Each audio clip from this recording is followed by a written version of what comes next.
Hello everyone and welcome to another episode of Riftwalkers. If you're enjoying the show, let us know with a review or rating and make sure to tell your friends about it. It's the best way to help the podcast grow. Now, with the party on their way to Meerhold, let's get right back to the adventure. So you find yourselves in the relative quiet on the road to Meerhold. You and Aurelius have just vanquished this group of Almoran horsemen. You have not very much time left in your journey, and you reach Meerhold then without any further incident. Aurelius is quiet the rest of the journey as you see the gates of Meerhold before you. So as you are approaching the city, there is a large wall encompassing a good portion of it that's a little bit raised, sort of on a hill. You can see the neck far off to the right side, running past the city, and you seem to be coming from the southwestern direction. At this point, Aurelius does speak up, and he says, that is Southgate. We will enter the city, and I will take my leave from you. I thought you would at least show us to where we could find the leader of Meerhold. Baron Huttel. Yes. The keep is on the direct opposite side of the city from the gate that we are approaching currently. Very well. Well, we thank you for accompanying us. I am remiss to say it, but I thank you as well. Okay, so you see, Luca Somebody shoot him. Okay, so Luca Shoot him in the head. Honestly. Luca doesn't say anything. One more thing. Boom. He's not super confrontational. However, after Reese says thank you for accompanying us, the look that Luca gives the back of Reese's head is one of such anger and disbelief that he's just like, he can't handle it, and he just shakes his head and looks at the ground and is just like, oh my gosh, what an idiot. And you can't tell if he's talking about the captain of the guard or Reese. So as you continue into Meerhold proper... Oh, did Aurelius already leave? No, he's still walking beside you. In fact, he's good. Instrumental in getting you through the gates. Good. And you walk through the outside shanty town that is Southgate. It's smaller cottages evolving into tighter packed buildings before coming to the wall itself, and then you are led inside. Okay, I'm assuming Captain Jerkface takes his leave. Yeah, so as soon as we get through the gate, Reese turns to Aurelius and just says, well, I think this is where we will leave you to take care of your business, and we will head towards the keep. I mean, we will both be traveling toward the castle ward. I will not go to the keep itself. I have business to do with the regiment. However, he takes a clasp from, his lapel on his jacket, and he hands it to Reese, and he says, present this to one of the guards of the keep, and they will let you in to see Baron Huttel. Very well, thank you.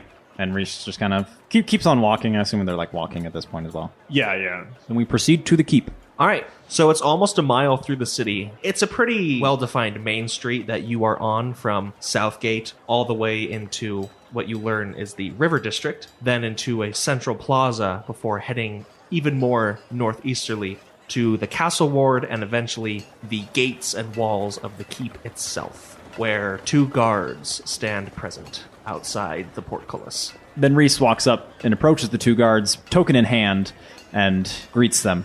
Hello. Good evening. My band and I would like to seek an audience with Baron Huttel. And I hold out the token from Aurelius and show it to them. The guard begins to speak and he's like, I do not... Oh. He looks at the other guard. The other guy kind of just shrugs. He's like, yeah, why not? And the first guard's like, hey, I guess it checks out. Well, let you see the steward. And he calls something up to a couple more soldiers on the battlements, and they raise the portcullis and wave you inside. Perfect. Hey, did we get a letter of introduction or something from the people back at the White Flame? I thought that was the Children of Oriel. Yeah, the White Flame Sure. are the bad guys. That's a good question, Anyway. though. I don't remember if Ron had anything. Well, I from feel like them. we had something, because there was some way we were going to prove that we were... Like a writ of passage. Reese actually turns to Efron as they're walking through, because he was kind of at the head, and he says, you go ahead and take lead on this. This is your mission after all. Very good. And he just starts walking in front. Okay, so you pass through the courtyard. It's quite ornate, but it seems to be in a state of disrepair. The fountain is not running. It seems nothing has been cleaned in a long time, and the hedges are a bit overgrown. Though there are people going about delivering parcels and soldiers on patrol, it doesn't seem like there's anyone that is taking care of the estate itself. Okay. As you approach the main gate of the keep itself now, it is wide open, leading into a small antechamber, which then has a doorway, which is, again, open, leading to a large hall, where, as you stride inside, going over sort of muddied red and purple rugs, large stone pillars going down either side until it comes to the head, where on a small dais is the throne itself. Everything is lit by candles, large chandeliers overhead, cast strange shadows in the recesses and corners of the room. And everything here is just a bit, it seems almost forgotten. As if this was only something that had been stumbled upon recently and left by some long-forgotten race. But is obviously not the case, as some of you would know that Meerhold has been around for hundreds of years, and the Baron's estate and family have held it for equally as long. So to see everything in the state that it's in is, at least to probably Mick and Ephron, a little disconcerting, if not at least odd. So I'm getting kind of like an Edoras but in stone vibe here. Would that be? Yes. Okay. Yes. Okay. Cool. So there are guards posted every few feet along this grand hall. And at the very end, like I said, upon the throne is who could only be Baron Huttel himself. He seems uncannily old. He appears frail. He is barely sitting straight in his chair. And then arrayed beside him are a few other individuals that seem to be speaking amongst themselves. Directly to his right is a man in a purple and gold doublet, slicked back black hair, who looks very refined and quite young in age. Clean-shaven face, few marks on his chin where he may have nicked himself. And standing right beside him is a woman, seem to be middle-aged, in similarly colored vestments. She is wearing also a doublet, trousers, and high jackboots. And she has some sort of instrument at her hip. On the other side of Baron Huttel is a man in black and yellow robes that go all the way down to where just the little tiny tips of his shoes are pointing out.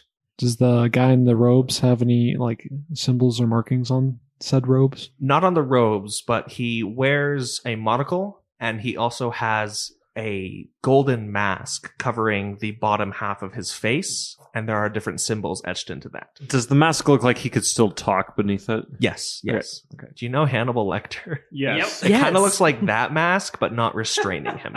Got you. As you are sort of walking down this hall toward this gathering at the end, the clean-cut young man takes a few steps down from the dais and greets you, and he says, "Good day. My name is High Consul Baldric. Please, I have word that you are to present yourselves for some discourse with the Baron." That is correct. I'm afraid that would not be reasonable at this time. As you can see, our good Baron is in poor health. And Baron Huttel kind of leans forward and he says, "I can speak for myself, Baldric. Come closer, all of you. Let me see you." Ephron approaches the man, gives him a bow, and presents himself. Reese follows suit. And Luca does whatever Ephron does as far as bowing goes. Mick does the same, but he slightly exaggerates it like he always does. So Of course. When you say young, are you talking like 20s or are you talking like teens? Probably 18. Okay. Who is the 18-year-old? Baldric. Baldric, okay. Baron Huttel, my name is Ephron. We have been sent here by the children. Where do you come from, Ephron? You have the look of the emir about you. Ah, your eyes are still sharp as ever. I am Emeric. I come from the north, but I have traveled much in my time. What is your family name? Said Mir. I do not know it. Not of any noble houses, then, I presume. No, but, Merchants, then. yes. Yes, exactly. Yes! Like to travel, merchants are. Baldric turns to the Baron. He's like, "Please, sir, if you would, excuse yourself for the evening. I think it would be best." And the Baron just simply shakes his head. "Please, continue on. Your traveling companions, who are they?" Behind me, this is Reese. And he motions to Reese. And Reese gives a slight head bow. Mm-hmm. That mask upon your face, it is most interesting. Are you an arcanist? Of sorts. Maybe you and my arcanist. And he waves his hand over to his right, where the man in the robes is standing, who gives a slight nod. "This is Holden. He has served my family for many years, and me for equally as long." Very good. Next to Reese is Luca. Same thing. Head nod. Head nod. Head nod.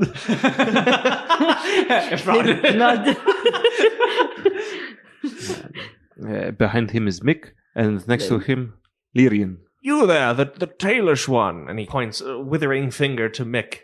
Mm-hmm. You are an entertainer. I see a lute upon your back. Indeed I am. Perhaps I could play you a ditty later. Yes, that would warm my spirit something awful. And Reese actually kind of bumps in at this point, and he says, well, I would love to accompany. We've been putting together something that's quite splendid. Indeed we are. We are quite the spectacle. Well then, I formally invite you to dine with me this evening, and perhaps at the closure of our meal, you can entertain the assembly. What do you think, Baldric? Yes, sir, that would be rather nice. Our first gig. As pleasant as that sounds, Baron Huttel, we have pressing business to attend to. The woman goes over to Baron Huttel and takes his hand a little bit, and then she whispers something in his ear, and his disposition changes quite a bit. And then he looks over and he's like, yes, that is true. Baldric, you Holden, and Quenberg will please hear these people's proceedings. I will retire now. Until the feast. And 2 attendants rush out, and they go over and they help the Baron to his feet, and they escort him out of the room, which takes a good 5 or 10 minutes. Just all standing there awkwardly Yeah. in silence. No, that's exactly what happens, Okay. and no one else says a thing. And then Holden walks over to where Baldric is, and Baldric takes a step back up on top of the dais, and the woman who Baron Huttel referred to as Quenberg steps down off of the dais completely and stands in front of you all. And she says, well then, present your business. Very well. We have been contacted by Baron Huttel. He has told us that you have 2 men in your custody. Men who find themselves in the employ of Count Algier. I know nothing of any deal between the Baron and roving mercenaries such as yourselves. We are no roving mercenaries. Please, pardon my rudeness. I am a representative of the children of Oriel. Perhaps you have heard of the deal that the Baron has struck with us. Some extra-religious sect from Almorn, if I'm to presume correctly? You may think what you will, but we have been contracted by him to help regain some of his lands. I do not believe the Baron would make dealings with any groups that the Church would disapprove of. I agree. Under normal circumstances, the Baron does not seem like the type to go to those outside of the Church. But I think you would agree that these are no longer ordinary circumstances. I have no idea what you are referring to, no. I am referring to the fact that Count Algier has been taking Baron Huttel's lands. Baron Huttel's holdfasts are just that, fastly held. And there is no cause for concern in the lands of Meerhold or the Neck or the Stream Barrows. Everything is well and accounted for. Baldric and Holden here can assure you of that. That is highly irregular. Count Algier has not made his presence known in the Ember Council for some months, but that is of no concern of lowborn such as yourselves. At this point, Reese takes a slight step forward, addressing the lady standing in front of Ephron. If I may, I am not fully acquainted with the higher councils as you speak of, but on our journey here, we ran into your captain of the guard. And as we were journeying with him, we ran across 20 horsemen of Almorin, under the employ of Count Algier, for sure. They did not treat us with any kindness, mind you, and one thing led to another, and we actually ended up killing them. Then you intend to tell us that the Count has no presence in these lands. Of course not. And I'm sure once Lord Commander Aurelius makes his presence known here in this court, he will say the same as we. And Holden steps down off of the dais as well and says, Quenberg, please. It has been a long day for these traveling folks, and I do not think that it would be incredibly necessary to berate them at this time, please. We will lodge them as such, and they can maybe rest their minds and better recollect their memories. Perhaps you can try to explain yourselves more clearly at the feast this evening. And he turns, and he holds out his arm, and Quenberg takes it, and the 2 of them leave the hall. So it's just the boy or the 18-year-old guy who's there with It's us? just you and Baldric. And then he comes down off the dais, and he says, it would be my pleasure to show you to your quarters where we will house you for this day. Very good. Please, lead the way. And he turns on his heel, and he starts strolling down one of the side hallways. Reese follows, but he's keeping his eye out for anything that, I mean, after being in the mayor's quarters in Yellowford or whatever, he's been in buildings that are somewhat similar to this style. And he's just looking for any passageways or doors that he thinks might lead to either a dungeon or a keep or someplace here where they would keep the prisoners. And Mick does similarly, but is also looking for where Baron Huttel is in his quarters. Right. Both of you, as you're going, roll investigation checks. 18. 18. Okay, well, both of you got 18. So, Mick, as you're going along, you're able to make out the tracks on the rugs, and of course, by the clumping of guards as well, where it's possible Baron Huttel's private quarters may be, down an offshoot and then up a staircase of sorts. And then, Reese, as you're going along, you notice the same things, except, like I said, everything here is almost decrepit, but there is a certain point, and just out of the corner of your eye, and you might have missed it if you hadn't been looking, where it seems even more decrepit, and there's a small door just barely off to the side of one of the offshoot corridors that is probably a cellar of sorts. So you're still on the first floor of the keep, and Baldric leads you a good ways inside, through a few corridors and down a few hallways, around a few corners, and shows you into 5 separate rooms at the end of one of these halls. And he says, in 1 hour, there will be attendants here to make up your beds and help put away whatever luggage and other things you might have with you. If you require anything in the meantime, I will be happy to assist. Thank you, Baldric. And especially, let me show you. All of you, please. And he takes you to the most terminal room and brings you over to one of the far corners where there's this large armoire. And he opens it up and he says, now, and he kind of like edges himself inside it a little bit. It's quite odd. And then very quietly he goes, I can never be sure who is listening and who is prying, but I require your aid. How can we be of assistance? I fear that someone has been poisoning our good Baron Huttel. Whether by means of ill poisons or ill magic, I do not know. But I would beg for your aid in this matter. He has not long for this world, I can tell. And I fear tonight's feast may end spectacularly poorly for him. Baldric, thank you for confiding in us. Quenberg, and the other one. Holden, the Holden. organist. Yes. Perhaps, do you know where I might be able to find them? Quenberg has a study in the southeastern tower at the very top. And Holden's Arcanist's library is on the mid-floor on the northwestern side of the keep. But I would not truly suspect them. I think it is some outside influence.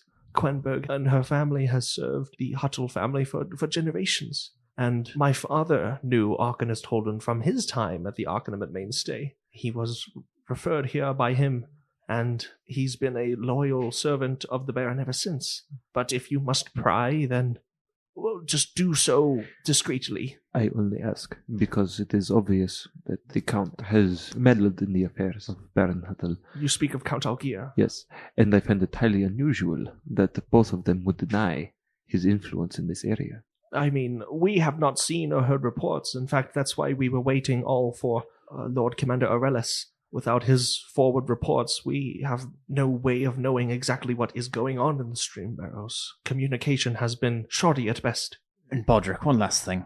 Say it is an outside source, like you say. It would most likely be someone from the understaff, whether they're the cooks or the cleaning. I wanted to go and maybe check out those quarters. Where would I find them?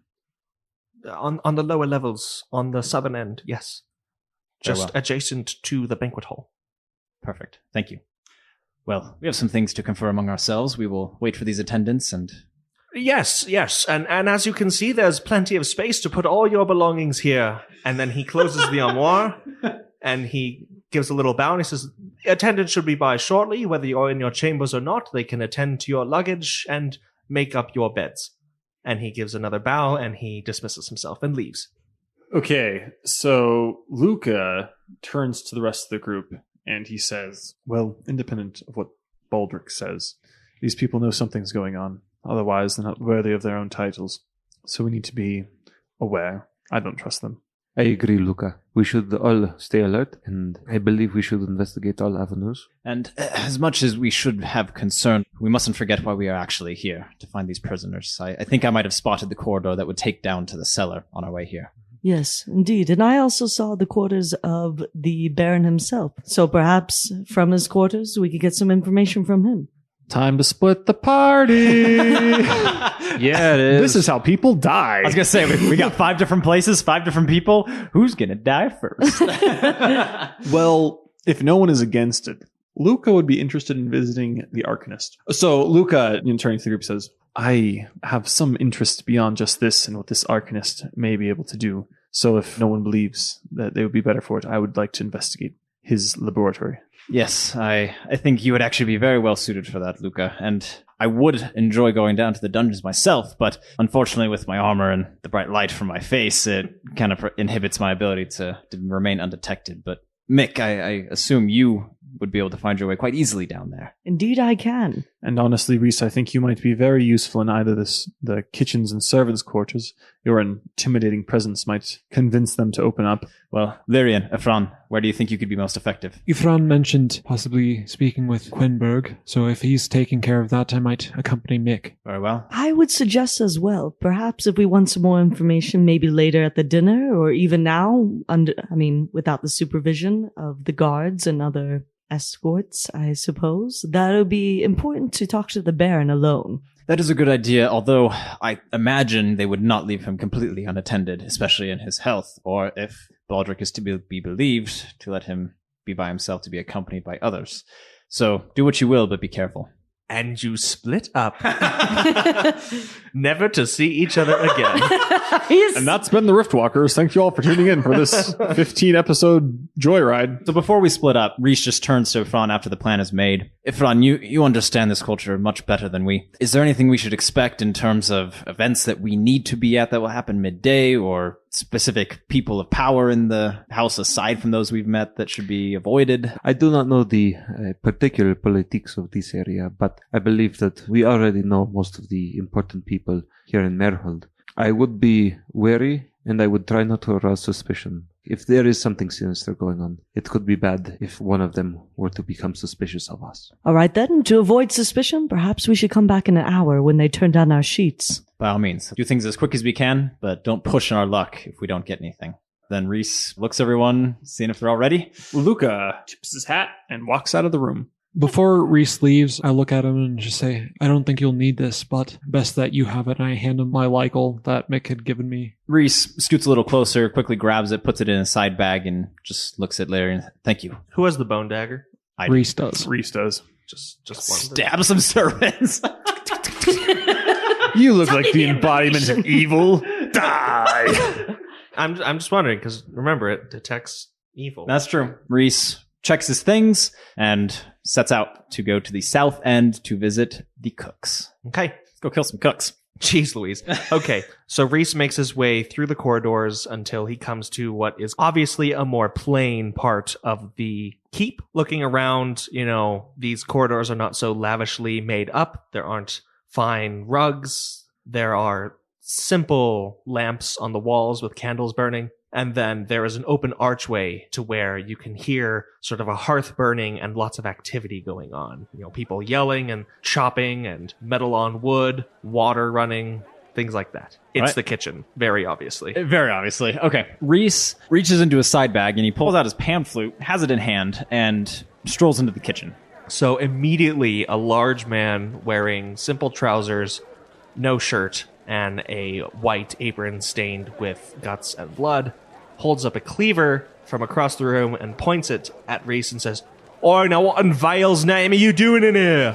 Excuse me. And he kind of he just puts his hands up with the pan flute in hand and just says, I beg your pardon, I meant no intrusion. You don't serve the Baron, you don't serve in the kitchen, get out. But that's where you're wrong. I am serving the Baron, and he has actually instructed me to come here to get my dinner before the feast tonight.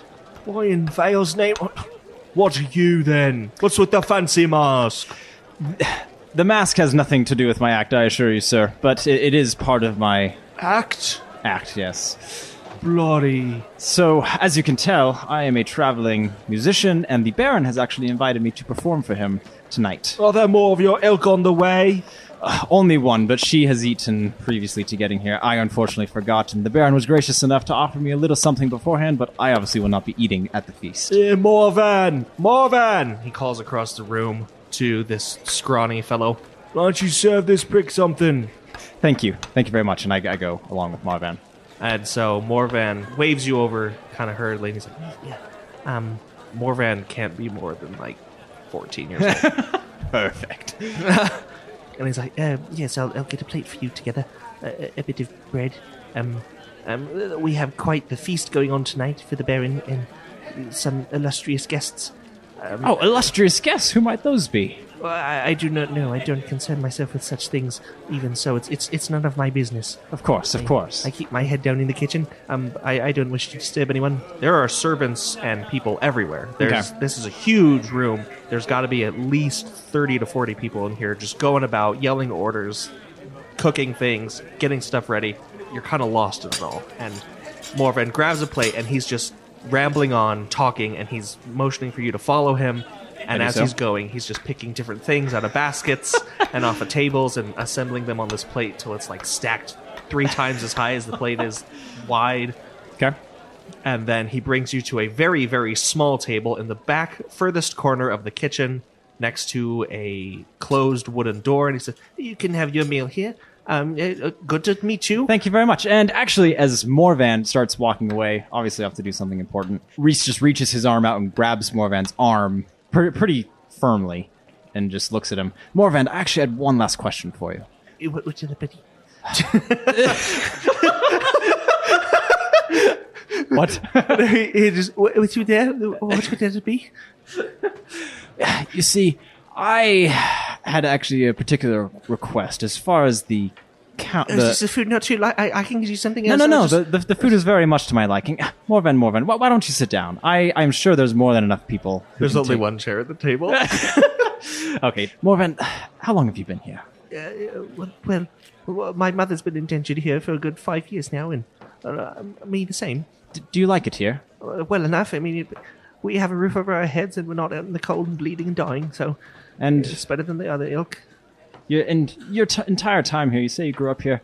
Have you ever met any other servants or any of the cooks who might have harbored some ill will against the Baron? Well, there's a lot of us here from Whitebridge, so if that says anything. It doesn't. He kind of gives you a quizzical look. He's like, it's the little shanty on the southeastern part by the neck, coming into Meerhold. We're not as well treated as we could be.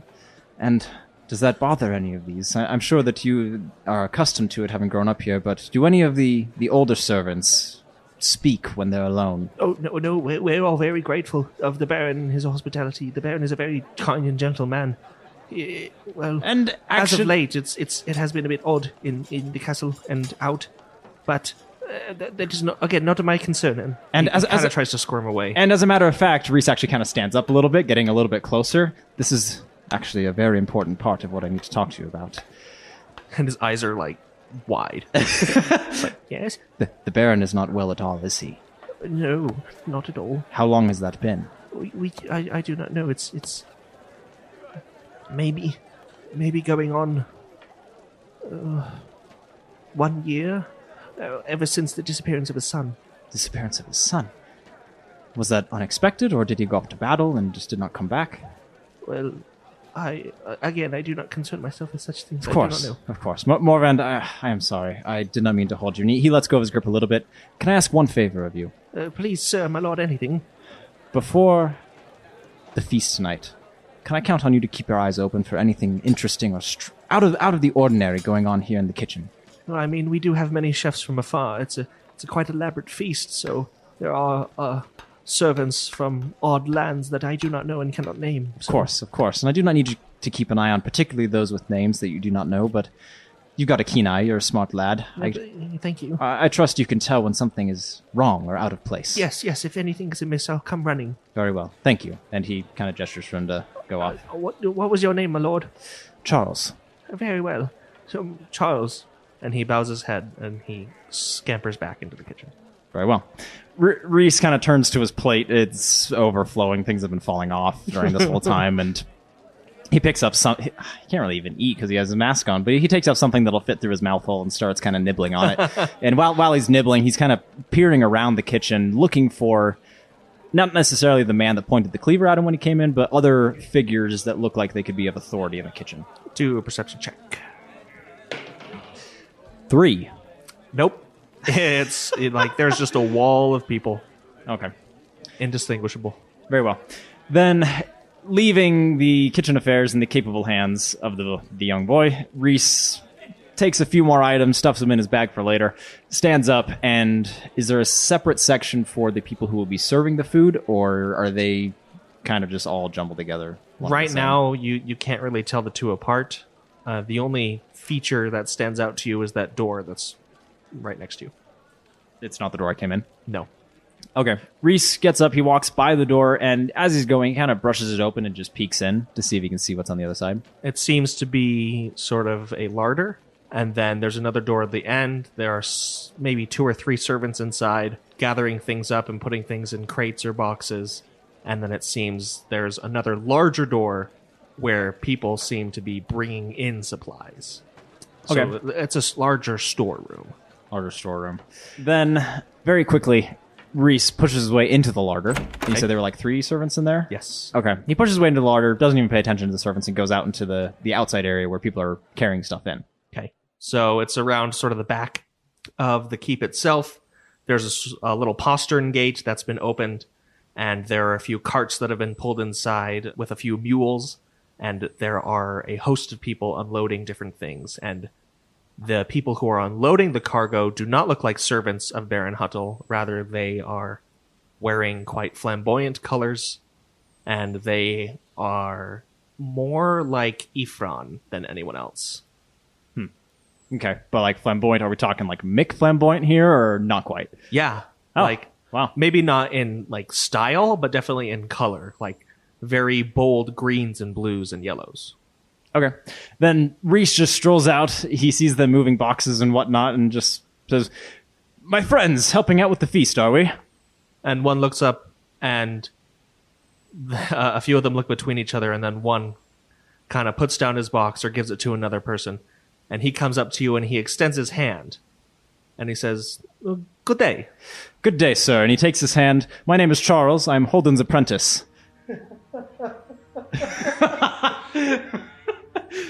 And the man says, "My name is Lorik Ben Metz. I believe I have a special delivery for you." "Very well. Lorik, as a matter of fact, I was on my way here to pick that up." Yes. One moment, please." And he steps down and he whispers something to one of the men. And they say, "Yes, if you'll just follow us inside, we'll take you right to it."